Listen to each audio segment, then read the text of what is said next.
kemarin kita akan belajar bersama-sama firman Tuhan yang kita ambil dari Titus pasal yang kedua ayat yang ke-11. Titus pasal yang kedua ayat yang ke-11.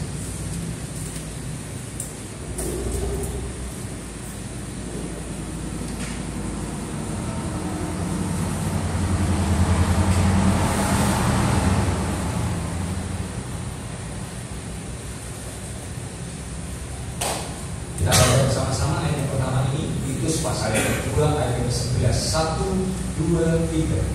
Karena kasih karunia Allah yang menyelamatkan semua manusia sudah nyata. Hari ini kita akan belajar bersama-sama firman Tuhan tentang dasar keselamatan kita.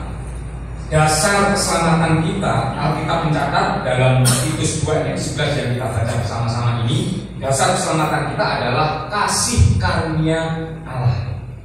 Dasar keselamatan kita sebagai orang Kristen adalah kasih karunia Allah. Kasih karunia itu dalam bahasa Ibrani, tentunya perjanjian lama, itu ken. Dalam perjanjian baru, tentunya bahasa Yunani, bahasa aslinya adalah charis, yang artinya adalah perbuatan atau pemberian dari atasan untuk bawahan atau kepada bawahan yang sebenarnya bawahan itu tidak layak menerimanya. Nah, yang secara harfiahnya itu dapat diartikan bahwa keselamatan yang adalah kasih karunia Allah itu tadi diberikan Allah pada manusia secara cuma-cuma, secara gratis. Pertanyaannya, mengapa Allah memberikan keselamatan pada manusia itu secara cuma-cuma? Ada 3 alasan yang akan kita bahas hari ini. Alasan yang pertama adalah karena ketidakmampuan manusia di dalam menjangkau keselamatan itu sendiri. Ketidakmampuan manusia di dalam meraih keselamatan itu sendiri, sehingga keselamatan itu diberikan secara cuma-cuma, secara gratis. Bukan berarti keselamatan itu barang murahan. Tetapi karena apa alasannya? Kita sebagai manusia itu tidak ada kemampuan untuk meraih keselamatan itu sendiri, karena pada dasarnya semua orang telah berbuat dosa dan telah kehilangan kemuliaan Allah. Roma 3:23. Nah, dosa itu sudah dikasih Tuhan memisahkan kita dari Allah. Yesaya 59 ayat 1 dan 2. Ya, sesungguhnya tangan Tuhan itu tidak kurang panjang untuk menyelamatkan, kan seperti itu. Dan pendengarannya tidak kurang tajam untuk mendengar. Ayat yang kedua, tetapi yang merupakan pemisah antara kamu dan Allahmu ialah segala kejahatanmu, dan yang membuat dia menyembunyikan diri terhadap kamu sehingga dia tidak mendengar ialah segala dosamu. Jadi dosa itu memisahkan kita dari Allah. Ketika kita ini terpisah dari Allah, itu berarti kematian. Terpisah dari Allah itu kematian. Terlepas sejauh mana perpisahan kita itu dengan Allah adalah kematian. Saya mengumpamakan seperti ini. Ya. Kita melihat lampu ini menyala. Dua yang mati ini memang sudah mati, kadaluarsa. Kemudian saya akan matikan di sini. 1, mati semua. Betul ya? Kenapa ini mati semua? Matikan. Karena ini saklar ini diputus. Saklar ini gunanya memutus. Saya nyalakan lagi. Jadi ilustrasinya itu saklar itu tadi. Tahukah saudara berapa jarak putus antara memutuskan arus itu tadi, antara ya mungkin yang plusnya yang diputus mungkin ya, itu kira-kira berapa? Dari sumbernya kepada lampunya itu jaraknya kira-kira berapa? Tangannya semua gini Pak. Tangannya juga gini semua. Segini. Jaraknya cuma segini. Ya. Tetapi toh walaupun jaraknya itu cuma segini, itu bisa mematikan lampu. Betul nggak? Ketika terputus, ketika lampu ini nyala, posisinya berarti gini. Ya. Berarti ini gade. Tapi ketika posisi saklar itu begini, lampunya mati. Kalau misalkan dosa kita itu katakanlah dosa kecil menurut kita, sakral gitu ya, sejauh segini. Misalkan kita dari Allah itu cuma segini, mati ya ada ragu. Kok jangan kan segini putus di dalam itu aja udah kita kebingungan, pasti mati lampunya itu. Ya. Nah, tapi ada juga yang seperti ini. Apa ini? Orang Kristen yang seperti ini, putus nyambung, putus nyambung, putus nyambung, putus nyambung. Halo, ada orang Kristen yang seperti ini modelnya, putus nyambung, putus nyambung. Kalau misalkan ini listrik, putus nyambung, putus nyambung, putus nyambung, itu justru semakin berbahaya. Kenapa? Karena itu bisa menyebabkan konslet lama-lama panas. Putus nyambung, putus nyambung. Ya, kadang putus, kadang nyambung, kadang putus, kadang nyambung. Ini lama-lama panas. Dan begitu panas, ya, apalagi kalau posisinya cepat, putus nyambungnya begini, lama-lama bisa terbakar. Jadi itu sangat-sangat berbahaya.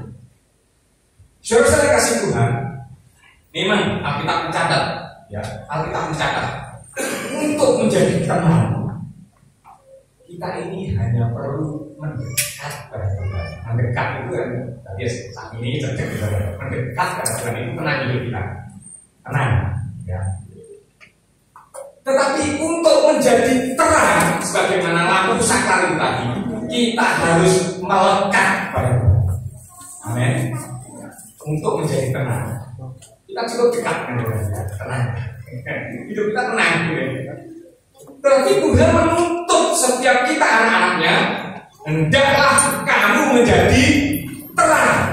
Maka untuk menjadi terang tidak ada jalan lain kecuali kita melekat kepada Tuhan. Amin. Ini melekat pada Tuhan baru menjadi terang. Nah, kalau saya kasih Tuhan, kita kembali kepada firman Tuhan. Dosa memisahkan kita dari Tuhan. Mengapa? Sebab dosa, kecenderungan dosa. Ketika kita ini sudah manusia yang jatuh dalam dosa, kecenderungan hati kita kalau kita mau mengakui itu semata-mata kepada kejahatan. Kecenderungan hati kita itu pasti semata-mata kepada kejahatan. Maka dalam Kejadian pasal yang ke-6 ayat yang ke-5, saya kasih Tuhan di sana dikatakan ketika dilihat Tuhan bahwa kejahatan manusia besar di bumi dan bahwa segala kecenderungan hatinya selalu membuahkan kejahatan semata-mata, maka Tuhan punya rencana untuk memusnahkan manusia itu dari bumi dengan jalan awan air bah. Tetapi menariknya kita melihat ayat yang ke-8, ya, ayat yang ke-8 dari Kejadian ini, silakan. Tetapi Nuh mendapat apa? Kasih karunia di mata Tuhan. Apa buktinya bahwa Nuh itu mendapat kasih karunia di mata Tuhan? Ya, jadi Nuh ini diselamatkan dari air bah ini karena apa? Kasih karunia. Lalu pertanyaannya, apa buktinya Nuh itu telah mendapatkan kasih karunia dari mata Allah? Nuh ini hidup dalam ketaatan terhadap setiap perintah Tuhan. Perhatikan, ketika Nuh ini mendapatkan kasih karunia di mata Tuhan, maka yang dilakukan oleh Nuh, Kejadian pasal yang ke-6 ayat yang ke-9 itu kisah Nuh itu tadi, ya. Itu riwayat Nuh ini seorang yang benar, tidak bercela, orang dan sejamannya, dan Nuh itu hidup bergaul dengan Allah. Inilah hasil dari kasih karunia. Jadi kalau kita ini mengaku hidup dalam kasih karunia Allah, tapi kita mengalami kesulitan untuk mentaati firman Tuhan, maka jangan-jangan kita belum hidup dalam kasih karunia. Jadi bukti bahwa Nuh itu mendapatkan kasih karunia Allah, maka hidupnya ini penuh dengan ketaatan kepada perintah Allah, kepada firman Allah. Sekalipun kalau kita lihat perintah itu sangat tidak masuk akal. Seringkali ya, perintah-perintah yang kita terima dari Tuhan itu sangat-sangat tidak bisa masuk akal. Bangun bahtera di atas gunung, bangun bahtera itu yang masuk akal di dekat pantai. Tapi ini suruh bangun bahtera ke kebun ini rame-rame. Ya, Pak Ustaz sudah menyampaikan dari beberapa hari yang Kamis yang lalu itu. Ya. Jadi di atas gunung ini tidak masuk akal. Tetapi karena itu perintah datangnya dari Tuhan, siap laksanakan. Dia melaksanakan. Setiap perintah yang Tuhan berikan itu tidak pernah sia-sia. yang mendapatkan kecaman, cemoohan, hinaan dari tetangga-tetangganya mungkin. Wah, lu itu sudah gendeng, bangun bahkan kok di situ, kok di gunung, nggak mungkin. Untuk apa? Apa gunanya kan seperti itu? Tetapi ternyata di akhir ceritanya, justru dari apa yang dia lakukan dengan tekun mentaati perintah Tuhan itu, Nuh diselamatkan. Jangan Tuhan. Nah, saya kasih Tuhan, ketaatan itu bukan berbicara masalah kemampuan. Ketaatan itu berbicara tentang kemampuan. Jadi semua orang bisa taat. Persoalannya mau atau tidak. Kenapa? Karena Tuhan menjamin setiap perintah yang Tuhan berikan itu pasti akan sesuai dengan kemampuan kita. Pasti sesuai dengan kemampuan kita. Ya, puji nama Tuhan. Jadi kita kembali pada firman Tuhan. Yang pertama, alasan kenapa Tuhan memberikan keselamatan itu dengan cuma-cuma adalah karena ketidakmampuan manusia untuk meraih keselamatan itu sendiri. Karena dosa. Yang kedua, menghindari kesombongan. Jadi Tuhan memberikan keselamatan secara cuma-cuma kepada manusia yang merupakan kasih karunia itu untuk menghindari kesombongan. Efesus 2 8-9. So, karena kasih karunia kamu diselamatkan oleh iman. Ketika kita percaya pada Yesus, kita mendapatkan kasih karunia Allah. Itu bukan hasil usahamu, tetapi pemberian Allah. Ayat 9. Itu bukan hasil pekerjaanmu. Ini 2. Baca bersama-sama. 1, 2, 3. Jangan ada orang yang memegahkan diri. Untuk menghindari orang memegahkan diri terhadap apa yang dia lakukan untuk keselamatannya, maka Tuhan memberikan keselamatan itu dengan cuma-cuma. Karena memang tidak ada orang yang bisa meraih keselamatan itu dengan usahanya sendiri. Untuk menghindari kesombongan. Saya kasih Tuhan, kalau kita mau sombong, kalau kita mau bermegah, ya, Rasul Paulus menasihatkan kepada kita melalui suratnya pada jemaat di rumah. Coba perhatikan jemaat yang di rumah ini unik sekali. Kenapa? Karena kerajaan Romawi itu pada dasarnya dan kenyataannya memang seperti itu adalah memiliki superioritas, ya, memiliki apa ya? Dia lebih tinggi kedudukannya dengan orang-orang Yahudi. Benar? Kenapa? Karena orang dari Yahudi itu adalah jajahan orang Romawi, ya. Ini jajahan. Maka untuk menasihatkan supaya orang Romawi itu tidak bermegah-megah atas orang Yahudi, Rasul Paulus mencatat surat Roma pasal yang ke-11. Dan kita bisa belajar di sana. Roma pasal yang ke-11 ayat 18 sampai 22. Janganlah kamu bermegah terhadap cabang-cabang itu, maksudnya cabang-cabang orang Israel yang telah dipatahkan oleh karena ketidaktaatan mereka. Jikalau kamu bermegah, ingatlah bukan kamu yang menopang akar itu, melainkan akar itu yang menopang kamu. Lanjut, 19. Mungkin kamu akan berkata, ada cabang-cabang yang dipatahkan supaya aku dicangkokkan di antara sebagai tunas. Terus, baiklah, mereka dipatahkan karena ketidakpercayaan mereka, dan kamu tegak tercacat karena iman. Janganlah kamu sombong, tetapi takutlah. Ayat 21. Sebab kalau Allah tidak menyayangkan cabang-cabang asli, Ia juga tidak akan menyayangkan kamu. 22. Sebab itu perhatikanlah kemurahan Allah dan juga kekerasannya, yaitu kekerasan atas orang-orang yang telah jatuh, tetapi atas kamu kemurahannya, yaitu jika kamu tetap dalam kemurahannya. Jika tidak, kamu pun akan dipotong. Jadi dinasihati jemaat di rumah ini, ojo sombong, sekalipun kamu ini adalah bangsa penjajah Yahudi, tetapi sebenarnya keselamatan itu secara daging yang diberikan kepada orang-orang Yahudi. Bangsa pilihan itu adalah orang-orang Yahudi. Nah, seperti itu. Tetapi ketika orang Yahudi itu beberapa orang tidak taat, maka merupakan cabang, berarti itu seperti pohon zaitun gitu ya. Kalau sedang baca konteksnya ini, ya, wajah itu ada yang dipatahkan karena ketidaktaatan. Dan kita dicangkokkan di situ, wajah itu sejati yang penuh dengan getah itu, kita diambil dari wajah itu yang diam, kita dicangkokkan di situ, ya, itu karena kasih karunia. Jadi kita diselamatkan karena kasih karunia. Itu sebabnya jangan kita menjadi sombong. Nah, itulah sebabnya sudah dikasih Tuhan itu sering mematahkan rasa aman dari yang kita miliki. Kadang-kadang kita ini karena memiliki sesuatu kita merasa aman, gitu ya. Dari rasa aman yang kita miliki itu dipatahkan oleh Tuhan, itu dikacaukan oleh Tuhan, itu dihancurkan oleh Tuhan, supaya kita hanya merasa aman ketika bersama-sama dengan Tuhan.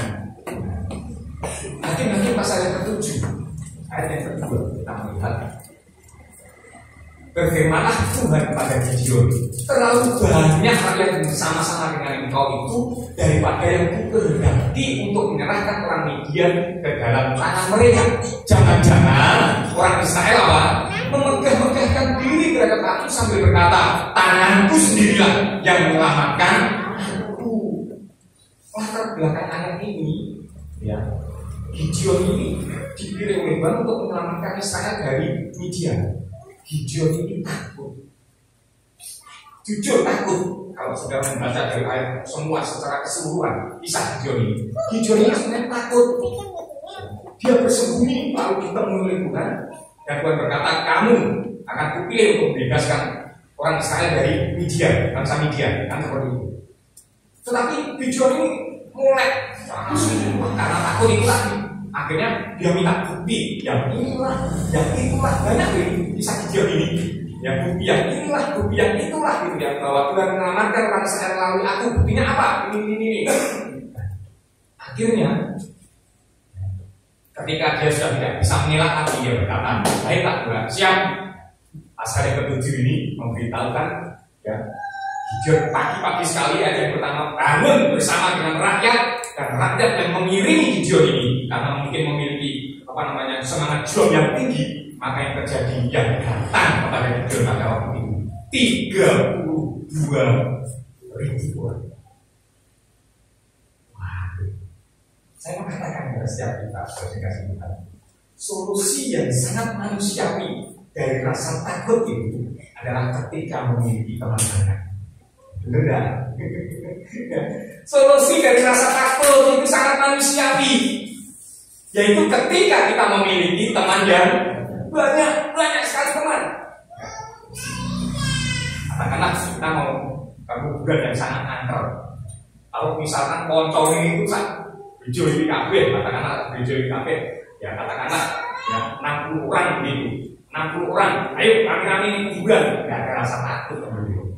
Tetapi kalau sendiri, mungkin ya ada rasa apalagi bulan angker misalkan ini hanya contoh saja. Sekali lagi ini hanya contoh saja untuk membuka supaya kita mengerti apa yang saya maksud, bahwa solusi ketakutan itu adalah ketika memiliki teman banyak. Tetapi Tuhan tidak mau solusi itu. Ya, itu sebabnya Tuhan mengurangi. Dipotong. Satu, Tuhan mengurangi dengan cara apa? Siapa yang takut, enyah pulang dari gunung Efraim. Ya. Akhirnya yang pulang berapa? 22.000. Jadi tinggal 10.000. Pasal itu ayat yang ketiga memberitahu kita 22.000 pulang. Ternyata ayat ini juga mau memberitahu kita sebenarnya, ternyata yang berdiri bersama-sama dengan kita itu tidak semuanya pemberani. Ada yang takut, mungkin karena terpaksa, gitu ya. Mungkin karena terpaksa. Ayo, masuk ke melu. Akhirnya yang terjadi apa? Ketika ditantang oleh Tuhan, siapa yang takut pulang?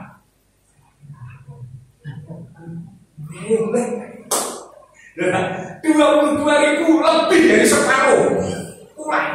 Waduh, Gideon mulai kejut. Kayak gini. 10.000 Tuhan masih ngomong apa? Terlalu banyak. Oke, lalu bagaimana? Suruh minum.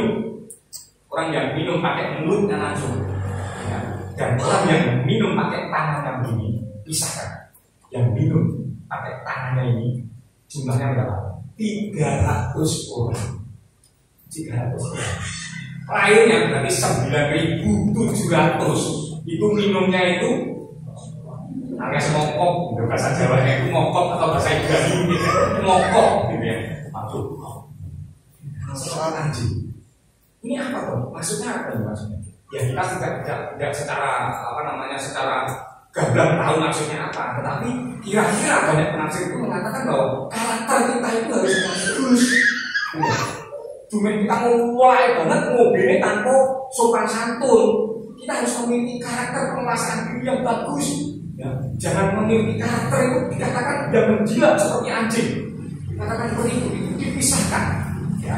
Nah, dari ke 300 inilah akhirnya Gideon maju. Dan senjatanya pun benar-benar tidak masuk akal. Karena tadi di depan saya katakan perintah Tuhan itu seringkali tidak masuk akal. Apa yang harus dibawa oleh 300 tentara yang mau membebaskan orang Israel dari penjajahan Midian itu? Yang dibawa apa? Sangkakala. Apakah sangkakala itu peralatan perang? Kalau 300 itu membawa nuklir, nggak usah 300 lah. 2 orang saja itu membawa nuklir, sak bangsa itu bisa habis semua. Kalau nuklir ini persenjataan perang yang luar biasa, makanya nuklir itu sangat dibatasi oleh Amerika Serikat sebagai orang Indonesia dunia, kira-kira seperti itu ya. Jadi dibatasi supaya tidak membahayakan dunia seperti itu. Ya. Karena itu membahayakan. Ya tapi senjatanya tentaranya Gideon yang cuma 300 itu tadi saudara. Senjatanya sangkakala, terus apa lagi? Buyung nggak kok? Lagi-lagi ini saya menggunakan bahasa Ibrani. Jun. Penting itu bahasa Ibrani. Yang penting ya. Kemudian obor dimasukkan ke dalam penting. Ini perang model apa ini? Tetapi karena itu perintah Tuhan, Gideon tetap melaksanakan komitmen dan ternyata musuh kacau balau. Ya. Jadi sesuai kasih Tuhan ingin kita itu mengandalkan Tuhan sepenuhnya dalam kehidupan kita. Dalam pengertian apa? Dalam pengertian ini itu sebagaimana Gideon ini, ketika kita merasa takut, Tuhan itu justru membawa kita pada situasi yang menakutkan sampai kita benar-benar dapat melihat bahwa di situasi yang paling menakutkan pun Tuhan sanggup memberikan pertolongan. Amin. Amin. Seperti Gideon ini tadi. Ya, puji nama Tuhan. Karenanya saudara kasih Tuhan, kenapa Tuhan itu mengurangi pengagungan kita itu tadi? Jangan-jangan karena saya ulangi begini, solusi ketakutan tadi apa? Banyak teman kan. Soalnya seringkali Tuhan mengurangi teman kita. Tetapi banyak teman itu, saya mau katakan, seringkali membuat kita salah pengertian terhadap pertolongan Tuhan. Gitu ya. Makanya Tuhan kan ngomong jangan-jangan orang Israel nanti bermegah diri dengan tanganku sendiri, aku yang menyelamatkan aku kan gitu. Makanya kadang-kadang akan seringkali Tuhan itu mengurangi teman kita itu supaya apa? Supaya kita ini hanya mengandalkan Tuhan, supaya kita ini tidak salah pengertian terhadap pertolongan Tuhan yang diberikan kepada kita. Karena memang banyak teman itu kadang-kadang urusan jadi urusan jadi lancar, ya. Sehingga akhirnya kita seakan-akan tidak butuh Tuhan. Seakan-akan kita ini tidak butuh Tuhan. Ya, nama Tuhan. Bukan, sekali lagi, bukan Tuhan yang butuh kita. Kita yang butuh Tuhan. Bukan akar, kata-kata Rasul Paulus tadi. Bukan akar yang, bukan kita yang menumpang akar, tetapi akar yang menumpang kita. Tuhan itu, ya, ibaratnya seperti ini. Saya teringat ya, ada satu isyak atau satu kata-kata bijak yang luar biasa. Air itu tetap air tanpa ikan. Mungkin saudara-saudara pernah menerima kalimat bijak ini. Air tetaplah air tanpa ikan. Tetapi ikan tanpa air itu pasti akan mati. Demikian Tuhan. Tuhan itu tanpa manusia itu tetap Tuhan. Tuhan itu menjadi Tuhan bukan karena manusia, begitu ya. Yesus itu menjadi Tuhan bukan karena manusia, tetapi sebaliknya Yesus itu menjadi manusia karena manusia, karena urusan manusia, karena kepentingan manusia. Yesus itu, ya saya sampaikan kepada bimbang, siswa bimbang, Yesus itu bukan manusia baik yang menjadi Tuhan. Yesus itu bukan manusia baik yang menjadi Tuhan. Yesus itu Tuhan yang baik, yang karena kebaikannya akhirnya menjadi manusia. Bisa membedakan ya? Tuhan Yesus itu bukan manusia yang karena terlalu baik akhirnya terus menjadi Tuhan. Bukan seperti itu ya. Sebaik apapun manusia tidak akan pernah menjadi Tuhan, gitu ya. Jadi Yesus itu bukan manusia baik yang menjadi Tuhan, yang diangkat oleh orang Kristen menjadi Tuhan, kata orang-orang yang senang dengan orang Kristen kan begitu ya. Pada tahun 230 berapa ya, itu ada konsili Nikea ya. Nikea itu Trinitas kan diformulakan di situ, sehingga akhirnya dituduhkan, oh sejak tahun ini ya Yesus itu manusia yang baik, tapi akhirnya diangkat menjadi Tuhan. Bukan seperti itu.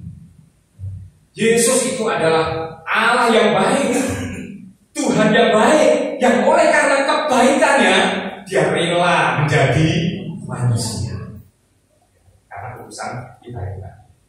Di nama Tuhan itu sebabnya tidak ada yang sesuatu yang kita sombongkan dari kehidupan kita ini. Keselamatan itu semua karena kasih karunia Allah. Yang terakhir, dasar keselamatan kita adalah kasih karunia Allah. Allah memberikan keselamatan itu secara cuma-cuma supaya kita bisa memuliakan Tuhan, agar kita memuliakan Tuhan. Mazmur 70 ayat 5.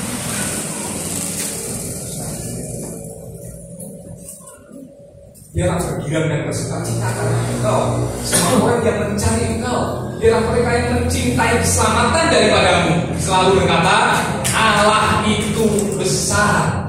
Keselamatan yang daripadamu itu adalah keselamatan berdasarkan kasih karunia pemberian Allah dengan cuma-cuma itu tadi. Dan orang yang mencintai keselamatan itu, orang yang diselamatkan karena kasih karunia itu selalu berkata, Allah itu besar. Perkataan Allah itu besar, saudara kasih Tuhan. Perkataan Allah itu besar. Itu adalah ungkapan atau perkataan, pernyataan pujian. Jadi ketika kita ngomong Allah itu besar, itu berarti ungkapan pujian yang memuliakan Tuhan. Nah, seperti itu. Tapi jangan lupa, pujian kita itu menuntut bukan hanya perkataan saja, bukan hanya dengan perkataan saja. Ujian kita itu menuntut kita untuk melakukan perbuatan juga, bukan hanya perkataan, tetapi juga perbuatan kita. Maka Rasul Paulus ya berkata seperti ini dalam 1 Korintus 6 ayat ke-20. 1 Korintus 6:20, sebab kami telah dibeli dan harganya telah lunas dibayar. Ini keselamatan berdasarkan kasih karunia itu tadi. Jadi kita tidak mengeluarkan apa-apa alias gratis. Kita dibeli oleh Tuhan, harganya telah lunas dibayar oleh Tuhan. Ketika Yesus mati di kayu salib itu telah lunas harga dosa kita, ya, telah dilunasi oleh Tuhan. Karena itu muliakanlah Allah dengan tubuhmu. Inilah memuliakan Tuhan melalui perbuatan kita. Apa itu perbuatan kita? Perbuatan kita harus melakukan sesuatu yang baik. Orang Kristen sekalipun, saya katakan, kita diselamatkan bukan karena berbuat baik, tetapi setelah kita diselamatkan, kita harus berbuat baik. Inilah yang namanya memuliakan Tuhan. Dalam Matius pasal yang ke-5 ayat ke-16 ayat yang terakhir, kita baca bersama-sama. Matius pasal yang ke-5 ayat yang ke-16, kita baca bersama-sama. 1, 2, 3. Demikianlah kamu percaya kepada supaya mereka melihat perbuatanmu yang baik dan memuliakan Bapamu yang di surga. Amin. Nama Tuhan, Tuhan memberkati kita. Saya rasa inilah kebenaran firman Tuhan yang telah saya sampaikan kepada kita, bahwa dasar keselamatan kita itu adalah kasih karunia. Mengapa demikian? Karena satu, ketidakmampuan kita di dalam meraih keselamatan itu sendiri. Dua, untuk menghindari kesombongan supaya tidak ada seorang pun yang memegahkan diri karena keselamatan itu. Dan yang ketiga, supaya setiap kita yang diselamatkan itu memberikan kemuliaan hanya bagi